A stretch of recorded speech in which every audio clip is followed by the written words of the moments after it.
Es sumamente sugestivo contemplar cómo la primera carta del apóstol San Juan nos habla hoy de la oposición luz y tinieblas, y cómo las tinieblas se rechazan a la luz según esa clave de interpretación, donde Dios es luz.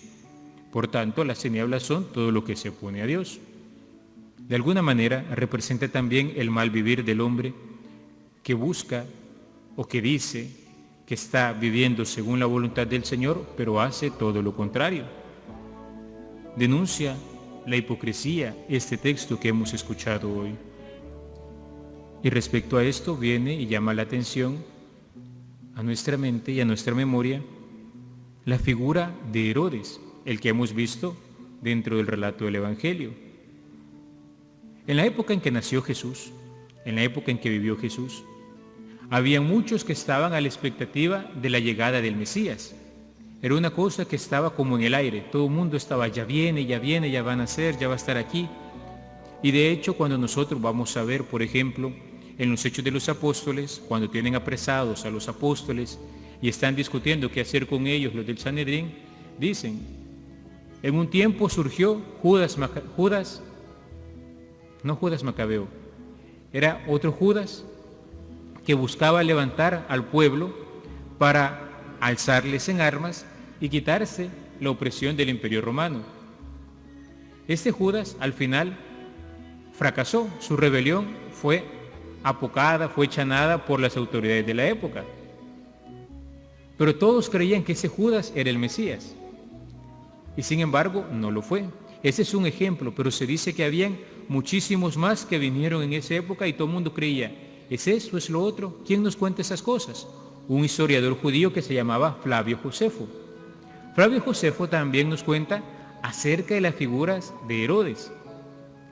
Herodes, de entrada, alguno podría decir, ¿no? Era un gran personaje, quiso situarse como los grandes reyes de Israel, incluso en ese contexto en que todo el mundo hablaba de un Mesías. Él dice, vamos a arreglar el templo, vamos a embellecer el templo. ¿Quién fue el que embelleció el templo? Salomón. Se quiso presentar como un nuevo Mesías, de alguna manera, aunque era un rey ilegítimo. La gente no se lo creía. ¿Por qué? Uno, porque miraban el modo en que había surgido Herodes, que era un modo inapropiado, no era parte de la dinastía davídica. Segundo, el comportamiento de Herodes era sumamente cruel. Herodes mandó a matar a su yerno, a una de sus mujeres, a 3 de sus hijos, porque vivía con la paranoia de que iba a llegar alguien superior a él a quitarle el reino. Y es esto lo que recoge la Sagrada Escritura, por ejemplo, en el Evangelio de San Mateo, al contarnos la historia de los magos venidos de Oriente. Herodes se hace el bueno, que no, yo quiero ir a adorarle. ¿Cuál? Herodes quería ir y matar a ese niño porque temía. Y aunque otras tradiciones fuera de la Biblia no nos cuentan estas actitudes de Herodes, nos sorprende, porque ya se sabía que era un hombre sanguinario, que era un hombre violento. De hecho, hay algún estudioso, como por ejemplo Scott Hahn, ¿no? Este pastor convertido al cristianismo, gran estudioso de la Sagrada Escritura, que dice, Belén era un pueblito en medio de la nada, y no digamos los pueblos alrededor de Belén. Mandar a matar a unos niños en esa zona menores de 2 años era una poca cosa para Herodes, entre todas las crueldades que había hecho, porque hizo grandísimas. Sin embargo, en la memoria de los cristianos quedó muy presente aquel acontecimiento, porque fueron niños que murieron por causa de Cristo, y por eso siempre han sido venerados como santos mártires, como testigos que dieron su vida por el Señor. De alguna manera, nosotros podemos ver, ¿no?, cómo cuando alguien se obsesiona y se deja llevar por la tentación del poder, generalmente termina atropellando incluso a los más inocentes, a los que no pueden hacer nada para defenderse. Como el que se deja llevar por la tentación del poder, al fin y al cabo, termina mostrando que no posee el poder, porque el verdadero fuerte es el manso, el que sabe que puede actuar cuando quiere, y que no necesita la fuerza de la violencia para que se haga lo que se dice, sino que confía en la autoridad que le ha sido dada. En cambio, el que lucha por la tentación del poder no se mide, atropella y destruye. Pero también en esos textos que nosotros estamos meditando en este día, vemos otro punto. Herodes era un hombre que vivía en tinieblas. La tiniebla rechazaba la luz. Nosotros podríamos preguntarnos, cuando la luz viene a nuestra vida, cuando la palabra de Cristo se hace presente, cuando el Señor entra en nuestra historia, cuando nos da un mensaje, cuando nos invita a la conversión en un punto concreto, cuando su luz quiere disipar nuestras tinieblas, ¿cómo la acogemos? ¿La recibimos? ¿Dejamos que nos ilumine? ¿O ponemos otra cortina de esa blackout para que no entre la luz? Uno puede preguntarse, ¿me hago como Herodes? ¿Endurezco mi corazón y me rehúso a entrar en la voluntad de Dios, haciéndome tinieblas en lugar de ser luz? ¿O prefiero que el Señor me muestre dónde está la herida para ser sanada? Santa Teresa de Jesús tenía una bella expresión, contemplando ella cómo el cristiano va avanzando en su vida espiritual.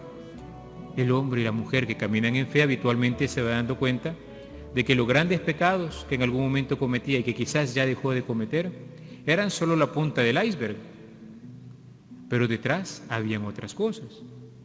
Por ejemplo, no es extraño que una persona que ha vivido en la impureza o en la inmoralidad sexual, habitualmente conforme va purificándose de esto, va descubriendo que hay soberbia, que hay ira, que hay pereza, y que todo eso alimentaba aquello.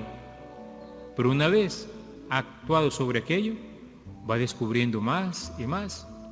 Y a veces puede descubrir cosas que nunca se imaginó, que no le miraba en principio relación y que tiene que ver esto con aquello.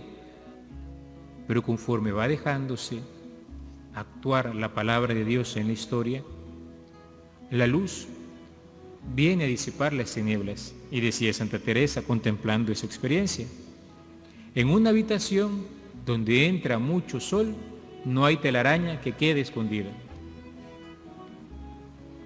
Uno habitualmente, no, cuando está oscuro, no ve las telarañas en la casa, pero donde abre las ventanas, echa luz, no, hombre, anda buscando el escobetón para quitar todas las que puedan haber quedado. Porque la luz siempre nos va a revelar lo que hay oculto. Por otro lado, también en nuestra época ha sido muy considerado este evangelio en el que San José toma a la Virgen y al niño para ir a Egipto. Podríamos considerar nosotros, ¿no? No solo en la gente que migra a Estados Unidos, buscando una mejor oportunidad de trabajo, quizás para pagar alguna deuda que se tiene, sino pensemos cuántas familias aquí mismo en nuestra colonia, o quizás en donde ya hemos vivido nosotros antes, les toca huir porque los amenazan, porque los extorsionan, y son gente que no ha hecho nada, eran simples empleados, simples obreros, pero cayó aquella llamada, aquel mensaje, aquella palabra que tanto se temía, y se ven obligados a huir, como María y José, con los niños sin mayor preparación. Y consideren los viajes que hizo esta familia. Primero, la Virgen el último vez tiene que irse para Belén. Luego, antes de ir a Belén, ya había ido a Incarem a ver a Isabel. Después que se van a Belén. Después de Belén, sabemos que tienen que subir al templo a presentar al niño Jesús, a Jerusalén. Otro viaje. Y luego tienen que salir en guinda, dijéramos en buen salvadoreño, para Egipto. ¿Y qué era Egipto para los judíos? El lugar de la esclavitud y la muerte. Y sin embargo era el lugar a donde también el Señor iba a llegar. Y en eso los comentaristas dicen, uno se sorprende, ¿no? Y a los primeros judeocristianos les sorprendía que el Señor hubiera ido a Egipto, cuando nunca les estaba permitido bajar a Egipto porque era el lugar de la esclavitud.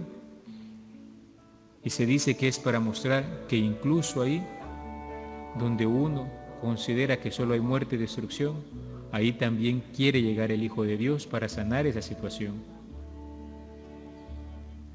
María y José con eso también nos enseñan a entrar en la voluntad de Dios, a pesar de las contradicciones y los temores que podamos llevar. Al final se termina con una palabra del profeta Jeremías. En Ramá se ha escuchado un grito, se oyen llantos y lamentos. Es Raquel que llora por sus hijos y no quiere que la consuelen porque ya están muertos. Ese texto, en algún modo pesimista, ¿no? Porque uno dice, qué duro. En realidad, cuando uno va a ver el texto completo en Jeremías, tiene un fin de consolación.